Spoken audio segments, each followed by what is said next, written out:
ओम ज्ञानतिमिरान्धस्य ज्ञानञ्जनशलाकया चक्षुरुन्मिलितमेन तस्मै श्रीगुरुवे नमः। श्रीचैतन्यमनोभीष्टं स्थापितं येन भूतले स्वयं रूपकदा मह्यं ददाति स्वपदान्तिकं। वन्देऽहं श्रीगुरुः श्रीयुतपदकमलं श्रीगुरून् वैष्णवाचं श्रीरूपं साग्रजातं सगण रघुनाथान्वितं तं सजीवं साद्वैतं सावधूतं परिजनसहितं कृष्ण चैतन्यदेवं श्री राधा कृष्ण पादान सागण ललिता श्री विशाखान्विताश्च नारायणं नमस्कृत्यं नरं चैव नरोत्तमं देवीं सरस्वतीं व्यासं ततो जयमुदीरयेत्।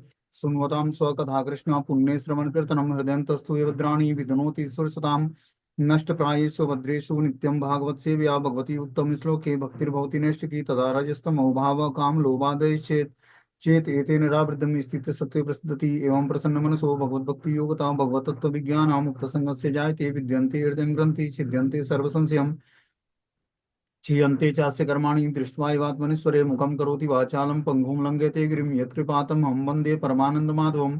प्रह्लाद नारद पराशर पुण्डरीकं व्यासम् अमरीश सुखसौनकुस्मदालभ्यां रुक्माङ्ग अर्जुन वसिष्ठं विभीषणादीनं पुण्यानि नामानि परं भागवत स्मरामि। हे कृष्ण करुणा सिंधु दीनबंधु जगतपतये गोपेश गोपिका कांत राधा कांत नमस्तुते। तप्त कांचन गौरांगे श्री राधे वृंदावनेश्वरी वृषभानुसुते देवी प्रणमामि हरिप्रिये। वाञ्छाकल्पतरुभ्यश्च कृपा सिन्धुभ्येव च पतितानां पावनेभ्यो वैष्णवेभ्यो नमो नमः। जय श्री कृष्ण चैतन्य प्रभु नित्यानंद श्री अद्वैत गदाधर श्रीवासादि श्री गौर भक्तवृंद। हरे कृष्ण कृष्ण कृष्ण हरे हरे, हरे राम राम राम हरे हरे। तो इसमें आज हम लोग को श्लोक संख्या 31 नंबर पढ़ना है। स्कंद संख्या 3 अध्याय संख्या 30 और श्लोक संख्या 31 नंबर। टाइटल है भगवान कपिल देव द्वारा विपरीत कर्मों का वर्णन। बोलते हैं एकम प्रपद्यते ध्यान ध्वांतम हित्वेन स्वकलेवरम कुशलेत तरपाथियो भूतद्रोहेण यद्वृतम। इस शरीर को त्याग कर वह अकेला नरक के अधमतम भागों में जाता है और अन्य जीवों के साथ ईर्ष्या करने करके उसके जो धन कमाया था वही पाथेय के रूप में उसके साथ जाता है। इससे पहले हमने बताया इस श्लोक में कि इस शरीर को त्यागने के पश्चात वह व्यक्ति जो पाप कर्मों द्वारा अपने तथा अपने परिवार के सदस्यों का पालन पोषण करता है नारकीय जीवन बिताता है और उसके साथ उसके परिवार वाले भी। जो भी व्यक्ति पवित्र तरीके से धन नहीं कमाता है, ठीक है ना, तो शरीर को त्यागने के बाद वो नारकीय जीवन बिताता है और इस जीवन में भी उसका जीवन जो है नारकीय होता है। और जो व्यक्ति ईमानदारी से धन नहीं कमाएगा तो और परिवार के सदस्यों का पालन पोषण उस गलत कार्यों को करके धन कमाने से क्या होगा, परिवार के सदस्य को भी उसका परिणाम भोगना पड़ता है। बोलते हैं इस शरीर को त्यागने पर वह अकेला नरक के अधमतम भागों में जाता है और अन्य जीवों के साथ ईर्ष्या करके उसने जो धन कमाया था वही पाथेय के रूप में उसके साथ जाता है। कि इस शरीर को जब वो त्यागेगा, जो इस तरह से धन कमाकर पापपूर्ण कार्य करके धन कमाकर और परिवार का पालन पोषण करता है, शरीर त्यागने पर वो अकेला ही नरक में के अधमतम भागों में जाता है और अन्य जीवों के साथ ईर्ष्या करके जो धन कमाया था वही पाथेय के रूप में उसके साथ जाता है। ठीक है ना। बता रहे हैं कि जब मनुष्य अनुचित साधनों से धन कमाकर उस धन से अपने परिवार का अपना पालन करता है तो वह धन यद्यप परिवार के कई सदस्यों द्वारा भोगा जाता है किंतु नरक तो उसे अकेले ही जाना होता है। जो व्यक्ति धन कमाकर दूसरे की स्पर्धा करके जीवन का आनंद उठाता है और जो अपने परिवार तथा मित्रों के साथ आनंद उठाता है उसे अकेले ही ऐसे हिंसक तथा अवैध जीवन के पाप कर्मों का फल भोगना पड़ता है। देखो, व्यक्ति स्पर्धा में आकर धन कमाता है कि उसके पास बड़ी गाड़ी है तो हमारे पास भी गाड़ी होनी चाहिए, अगले व्यक्ति के पास अच्छे मकान है तो हमारे पास भी अच्छा मकान होना चाहिए। लोग क्या करते हैं, भौतिकतावादी समाज में एक दूसरे के फंक्शन पार्टी में जाते हैं तो देख कर उनके अंदर वो इच्छाएं जागृत होती हैं।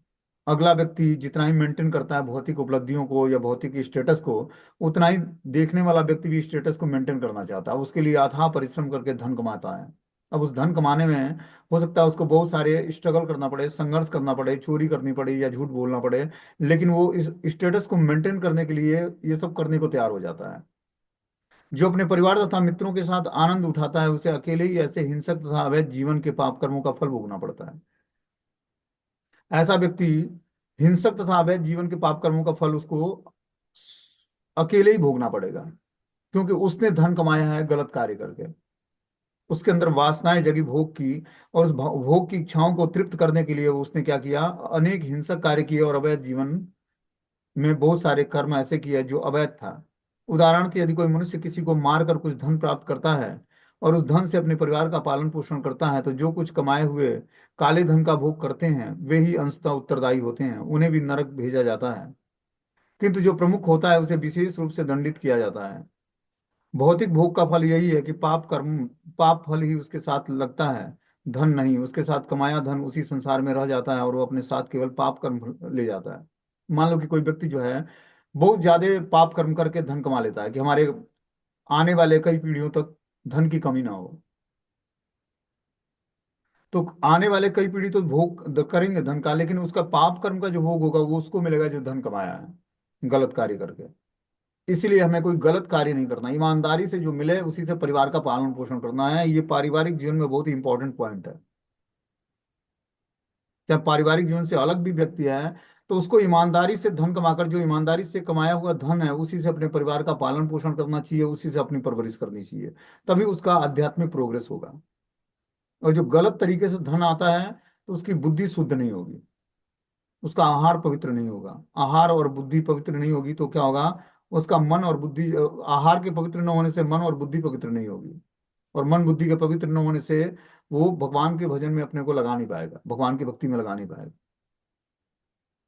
इसीलिए हमें क्या करना चाहिए, अपने इनकम को बड़े पवित्रता से कमाना चाहिए, तभी हमारा जो है जीवन पवित्र होगा। क्योंकि धर्म अर्थ काम और मोक्ष पंचम पुरुषार्थ है भगवान की भक्ति। जब तक हमारा धर्म अर्थ काम और मोक्ष, धर्म अर्थ काम रेगुलेट नहीं होगा तब तक मोक्ष और भगवत प्रेम तो प्राप्ति नहीं होना है।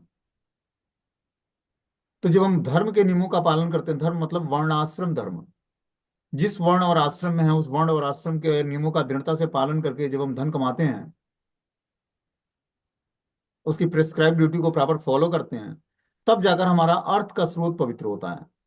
अर्थ के स्रोत पवित्र होने से धीरे धीरे हमारी कामनाएं रेगुलेट होती हैं। जितना ही हमारा अर्थ पवित्रता से आएगा उतना ही हमारी कामनाएं जो हैं भोग की वो रेगुलेट होंगी, सात्विक होंगी। तभी धीरे धीरे हमारा मुक्ति का मार्ग खुलेगा और हम आध्यात्मिक जीवन में प्रोग्रेस कर पाएंगे।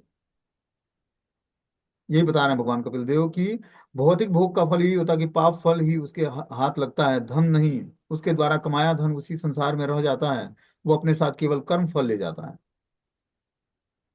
हम देखते हैं कि कितने लोग क्या करते हैं कि इतना धन कमाते हैं कि कई पीढ़ियां बैठ के खाएंगी।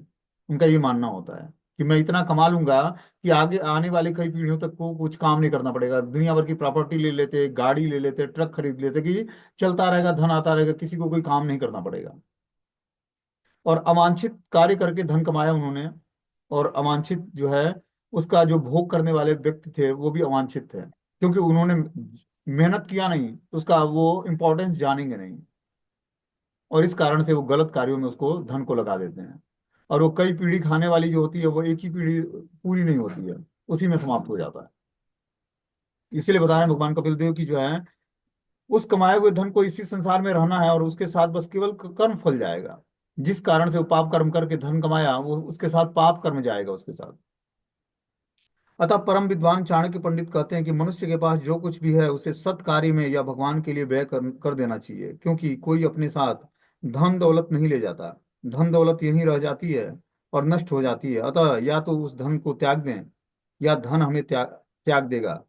किंतु हम लोग विलग होकर रहेंगे। जब तक धन हमारे पास है तब तक उसका सर्वोच्च उपयोग यही है कि कृष्ण भावनामृत प्राप्त करने में उसका व्यय किया जाए। वास्तविक धन का सही उपयोग क्या है कि हम उसको कृष्ण के सेवा में लगाएं। तो कृष्ण की सेवा में हम कैसे लगा सकते हैं अपने धन को, तो जहां पर प्रचार कार्य होता है प्रचार कार्य में सहयोग करें। ठीक है ना।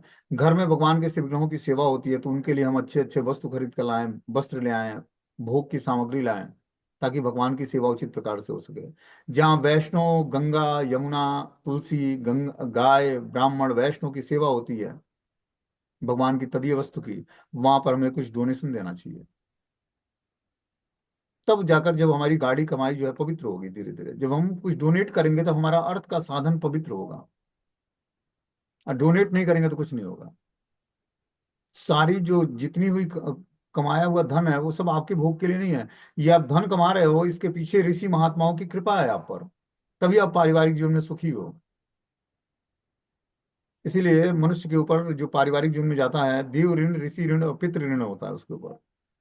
उस ऋणों से छुटकारा पाने के लिए अपने घर परिवार की सेवा तक ही सीमित नहीं रहना है।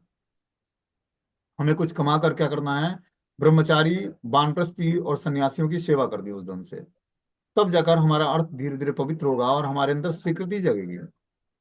अपनी तपस्या से, अपने स्वीकृति से हम भगवान की भक्ति नहीं स्वीकार कर सकते हैं। समझ रहे हो? भौतिक परिवेश में व्यक्ति जो है, जो आध्यात्मिक एक्टिविटी, जो व्यक्ति तपस्या, दान और यज्ञ, ये महात्माओं को विशुद्ध करता है। तो महात्मा लोग क्या करते हैं? दिव्य तपस्याएं करके और भगवत नाम का संकीर्तन करते हैं। तो संकीर्तन क्या करता है? भौतिक ब्रह्मांड का भेदन करके आध्यात्मिक संसार में जाकर भगवान के चरणों में स्थान पाता है, और भौतिक संसार में जितने भी साउंड वाइब्रेशन है उसको समाप्त करता है। आध्यात्मिक साउंड वाइब्रेशन, जो संकीर्तन से उठी ध्वनि है, वो आकाश को पवित्र कर देती है। आकाश में जितने भी भौतिक साउंड वाइब्रेशन है, देखो आवाज जो ध्वनि होती है वो समाप्त नहीं होती, आकाश में जाकर स्थिर हो जाती है।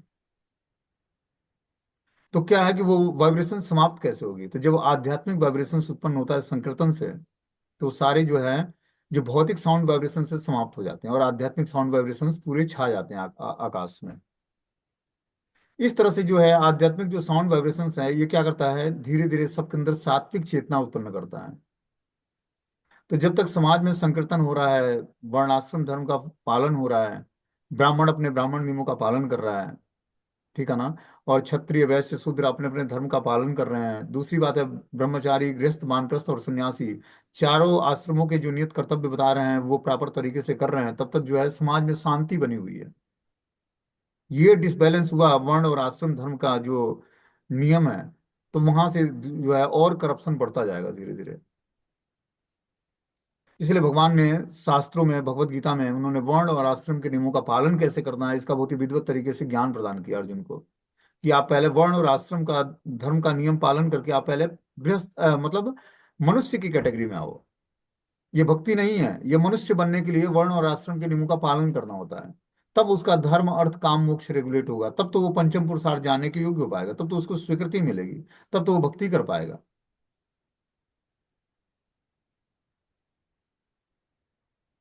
बोलते हैं, देवेनासीदम तस्य समलम निरये पुमान भुक्ते कुटुंब पोषस्य हृतवृत्यम इवातुरः।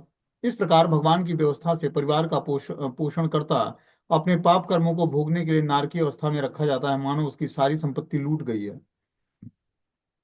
क्या बोलते हैं? इस प्रकार भगवान की व्यवस्था से परिवार का पालन पोषण पोषण करता अपने पाप कर्मों को भोगने के लिए नारकीय अवस्था में रखा जाता है।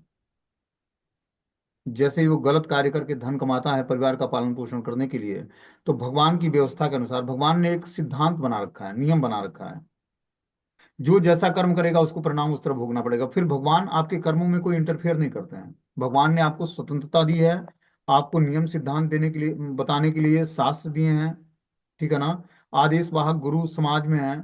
अब उसके बाद भी आप उसका बेनिफिट नहीं उठाते हो, शास्त्रों को पढ़कर शास्त्रों के नियमों को फॉलो नहीं करते, वेद के नियमों को, तो भगवान का की जो व्यवस्था है उस हिसाब से परिवार का पालन पोषण करते पाप कर्मों को भोगने के लिए धीरे धीरे आपको नारकीय अवस्था में रखा जाएगा।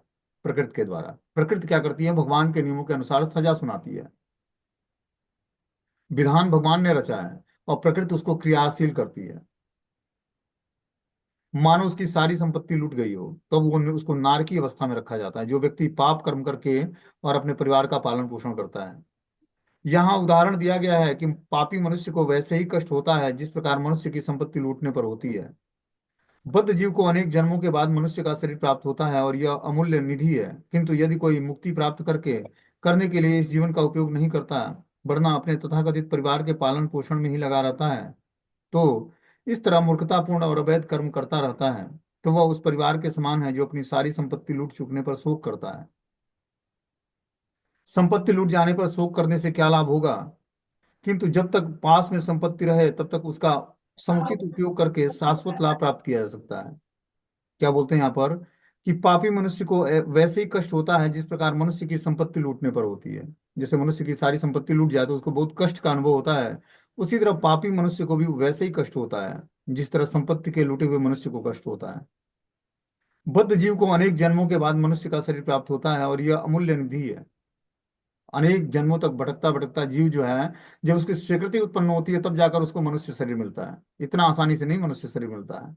और फिर जो है बता रहे हैं कि अनेक जन्मों के बाद मनुष्य शरीर प्राप्त करता है और ये अमूल्य निधि है।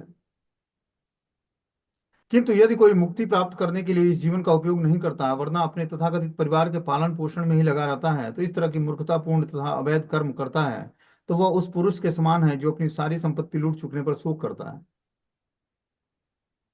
संपत्ति लूट जाने पर शोक करने से क्या लाभ, किंतु जब तक पास में संपत्ति रहे तब तक उसका समुचित उपयोग करके शाश्वत लाभ प्राप्त किया जाए। बोलते हैं कि संपत्ति लूट जाने से क्या लाभ होगी और उस समय शोक करने से क्या होगा। जब तक संपत्ति है उसका क्या करो, समुचित उपयोग करो, तब उससे शाश्वत लाभ प्राप्त होगा। धन की तीन गति बताई गई है शास्त्रों में। व्यक्ति या तो भोग करता है, या दान देता है, या विनाश होता है उसका। धन की तीसरी चौथी गति कोई नहीं है। धन से व्यक्ति भोग करेगा, या उसको दान देगा, या अंत में उसका विनाश निश्चित है। ठीक है ना। तो धन को हमें सजोना उतना ही है जितने की आवश्यकता है। बाकी हमें क्या करना चाहिए, डोनेट करना चाहिए। दान करेंगे तो हमारा हृदय उदार होगा। सारी धन संपत्ति अपने भोग के लिए नहीं है, उस पर बहुत सारे लोगों का राइट्स है। एक व्यक्ति घर में कमाता है, बहुत सारे लोग बैठ के खाते हैं उस पर। उसी तरह जो पारिवारिक जीवन में रहने वाले लोग हैं उन पर डिपेंडेबल कौन कौन है, ब्रह्मचारी, वानप्रस्थी और सन्यासी। क्योंकि उनकी दिव्य तपस्याओं से समाज में शांति बनी हुई है, जिसके कारण आप पारिवारिक जीवन को अच्छे तरीके से ऑपरेट, ये साइंस समझना बड़ा मुश्किल है कि वो तपस्याएं करते हैं तो हमें कैसे सुख मिलता है। उनके तपस्याओं से, उनके नाम जब से क्या होता है, वातावरण पवित्र होता है, आकाश ब्रह्मांड पवित्र होता है। और फिर जाकर जो है, जब जीवात्मा भगवान की भक्ति से जुड़ता है तो उसको भी कृपा मिलती है ऋषि महात्माओं की। इसमें बता रहे हैं कि अपने धन के साथ अपने पाप कर्मों को भी छोड़ जाता है, किंतु यहाँ यह विशेष उल्लेख है कि दैवी व्यवस्था से यद्यपि वो अपना धन छोड़े जाता है, किंतु इसके प्रभाव को अपने साथ ले जाता है। व्यक्ति अगर जो ईमानदारी से धन नहीं कमाया, गलत कार्य करके धन कमाया, तो धन तो यहीं रह जाएगा, लेकिन उसके पाप कर्म उसको भोगने पड़ेंगे। बोलते हैं केवलेन अधर्मेण कुटुंब भरणोत्सव याति जीवो अंधतामिश्रम चरमम तमसम पदम। अतः जो व्यक्ति केवल कुत्सित साधनों से अपने परिवार तथा कुटुंबियों का पालन करने के लिए लालायित रहता है, वह निश्चित ही अंधतामिश्र नामक गहनतम नरक में जाता है। क्या बोलते हैं कि जो व्यक्ति कुत्सित संगो साधनों से अपने परिवार के तथा कुटुंबियों का पालन करने के लिए लालायित रहता है, मतलब गलत कार्य करके और कुटुंबियों का पालन पोषण करता है, इसके लिए लालायित रहता है, तो वह निश्चित रूप से अंधतामिश्र नामक गहनतम नरक में जाता है। इस श्लोक में तीन शब्द अत्यंत महत्वपूर्ण हैं। केवलेन का अर्थ है कुत्सित साधनों से, कुत्सित मतलब गलत साधनों से धन कमाना। अधर्मेण का अर्थ है पापपूर्ण या अधार्मिक कार्य। कुटुंब भरण का अर्थ है परिवार का पालन पोषण। निसंदेह परिवार का पालन गृहस्थ का कर्तव्य है, किंतु उसे शास्त्र सम्मत विधि से ही जीविका कमानी चाहिए। जो शास्त्र सम्मत विधि है कि ब्राह्मण, क्षत्रिय, वैश्य और शूद्र, चारों की अलग अलग प्रेस्क्राइब ड्यूटी है। अर्थ कमाने के चारों के अलग अलग साधन है। ब्राह्मण क्या करता है, पढ़ता पढ़ाता, दान देना, दान लेना, यज्ञ करना और यज्ञ कराना। इससे जो उसको अर्थ प्राप्त होता है उसी से अपने परिवार का पालन पोषण करता है। पढ़ना पढ़ाना, दान देना, दान लेना, यज्ञ करना और यज्ञ कराना। क्षत्रिय का कार्य है प्रशासनिक कार्य करना। मिलिट्री, एयरफोर्स, पुलिस फोर्स जो भी है, ये जो प्रशासनिक कार्य करते हैं, टैक्स कलेक्टर, तो ये सारी चीजें जो है क्षत्रिय वर्ग करता है। वैश्य वर्ग का कार्य है कृषि, गौरक्ष, वाणिज्यम, एग्रीकल्चर, काउ प्रोडक्शन और बिजनेस, ये क्षत्रिय वर्ग करता है। और शूद्र वर्ग तीनों आश्रमों की सेवा करता है। इससे जो धन प्राप्त होता है उसको, उसी को अपने परिवार के पालन पोषण में लगाता है। तो ये वर्णाश्रम धर्म के अनुसार ये उसकी प्रिस्क्राइब ड्यूटी है, धन कमाने का जो है स्रोत है ये। उसी हिसाब से जब व्यक्ति धन कमाता है तब जाकर वो, बोलते हैं कि जो व्यक्ति, परिवार का पालन गृहस्थ का कर्तव्य है, किंतु उसे शास्त्र सम्मत विधि से जीविका कमानी चाहिए। जो शास्त्र में सम्मत विधि है उसी से जब वो जीविका कमाएगा तभी जाकर उसका धीरे धीरे धन पवित्र होगा। भगवत गीता में बताया गया कि भगवान ने सामाजिक पद्धति को चार वर्णों तथा जातियों में उसके गुण तथा कर्म के अनुसार विभाजित किया है। भगवत गीता के अतिरिक्त प्रत्येक समाज में मनुष्य अपने गुण तथा कार्य के अनुसार ही जाना जाता है। परमेश्वर ने इन समस्त मानवीय कार्यों को चार वर्णों में विभाजित करके, जिसके नाम ब्राह्मण, क्षत्रिय, वैश्य और शूद्र हैं, भगवत गीता तथा अन्य वैदिक ग्रंथों में इस चार वर्णों के कर्तव्यों का उल्लेख किया है। तो भगवत गीता में भगवान ने चार वर्ण बताए, ब्राह्मण, क्षत्रिय, वैश्य और शूद्र। उसकी प्रेस्क्राइब ड्यूटी बताई है कि क्या उसके कर्तव्य हैं। उस हिसाब से जब व्यक्ति चारों वर्णों के कर्तव्यों का पालन करता है अपने अपने आश्रम के अनुसार, ठीक है ना, अपने अपने वर्ण के अनुसार, तब जाकर वो धीरे धीरे अपनी स्थिति से ऊपर उठता है। बोलते हैं कृष्ण भावनामृत में अग्रसर होना चाहते हैं तो उसकी जीविका के साधन अत्यंत न्यायोचित और जटिलता रहित होने चाहिए। और जो कोई व्यक्ति कृष्ण भावनामृत में अग्रसर मतलब आगे बढ़ना चाहता है तो उसका जीविका का साधन बहुत ही न्यायोचित होना चाहिए, न्याय पर आधारित होना चाहिए, पवित्र होना चाहिए, जटिलता रहित होनी चाहिए। उसमें जटिलता नहीं होनी चाहिए। धन कमाने में कोई भी जटिल व्यवहार करके धन नहीं कमाना है। यहाँ इसका उल्लेख है कि जो अनुचित साधनों से जीविकोपार्जन करता है उसे गहनतम नरक में भेजा जाता है। और जो व्यक्ति गलत कार्य करके धन कमाता है, जी हत्या करके या गलत कार्य करके, ठीक है ना, या किसी को लूट करके या जमीन हड़प के, ऐसे बहुत सारे कार्य हैं जो अनलीगल कार्य हैं। उस अनलीगल कार्य करके कोई अगर जो धन कमाता है तो उससे जो है उसका जीविकापार्जन उसे गहनतम नरक में ले जाता है उसे। इसलिए जीविका का जो अर्जन है, जीविका का जो हमारा स्रोत है वो बड़ा पवित्र होना चाहिए, तभी जाकर हम धीरे धीरे भक्ति को मेंटेन कर पाएंगे। आगे इसमें बता रहे हैं कि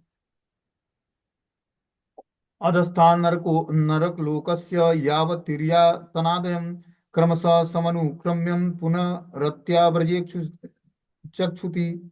समस्त कष्टकर नारकीय परिस्थितियों से तथा मनुष्य जन्म के पूर्व पशु जीवन के निम्नतम रूपों को क्रमशः पार करते हुए इस प्रकार अपने पाप कर्मों को भोगते हुए वह इस पृथ्वी पर मनुष्य के रूप में पुनः जन्म लेता है। क्या बोलते हैं यहाँ पर कि समस्त कष्टकर नारकीय परिस्थितियों से तथा मनुष्य जन्म के पूर्व पशु जीवन के निम्नतर रूपों को क्रमशः पार करते हुए इस प्रकार अपने पापों को भोगते हुए पृथ्वी पर मनुष्य रूप में पुनः जन्म लेता है। तो जैसा कर्म किया उसी तरह उसको कष्टकर नारकीय परिस्थितियां मिल गई। मनुष्य जन्म से पूर्व वो पशु पशु जीवन के निम्न रूपों में क्रमशः पार करता है, पशु जीवनी में घूमता घूमता भटकता हुआ, और फिर जाकर उसको पाप भोगता हुआ धीरे धीरे पृथ्वी पर फिर से वो मनुष्य रूप में जन्म लेता है। इस तरह से जन्म मृत्यु की प्रक्रिया चलती रहती है जन्म जन्मांतर। बार बार जो है कष्टकर नारकीय परिस्थितियों को भोगता है, फिर मनुष्य जीवन से पूर्व वो पशु जीवन में होता है। उस पशु जीवन में निम्न रूपों से को कम से पार करके पापों को भोगते हुए पृथ्वी पर फिर से मनुष्य जन्म धारण करता है। बोलते हैं जिस प्रकार से एक बंदी को बंदी गृह में कष्टकर जीवन बिताने के लिए पुनः मुक्त कर दिया जाता है, उसी प्रकार जो व्यक्ति पहले अपवित्र और शरारतपूर्ण कर्म कर चुका होता है वह नारकी स्थिति में रखा जाता है। और विभिन्न प्रकार के नारकी जीवन यथा कुत्ते, बिल्ली तथा सूकर जैसे निम्न पशुओं के जीवन बिताने के बाद क्रमशः विकास क्रिया के द्वारा पुनः मनुष्य रूप में आता है।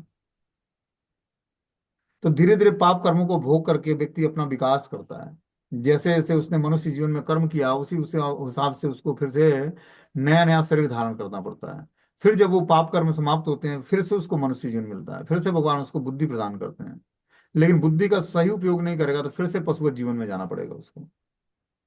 इसीलिए हमें क्या करना है, बुद्धि का सही उपयोग क्या क्या है कि हम पहले अपने को जाने और फिर भगवान को जाने, और अपने से भगवान के संबंध क्या है उसको जानने का प्रयास करें। तब जाकर हम धीरे धीरे जो है नारकी जीवन से छूटेंगे, पशुवत जीवन से छूटेंगे। मनुष्य जीवन में व्यक्ति भी पशुवत जीवन गुजारता है। पशु जैसे लक्षण होते हैं, तमोगुणी लक्षण होते हैं। क्या? आलस्य, भय, प्रमाद। उसके अंदर आलस्य होता है, भय होता है, इस भौतिक संसार में भय से जीता है, और वो उसके अंदर प्रमाद मतलब प्रमत्तता के लक्षण होते हैं, पागलपन के लक्षण होते हैं। ये किस कारण से होते हैं? तमोगुण को धारण करने मात्र से।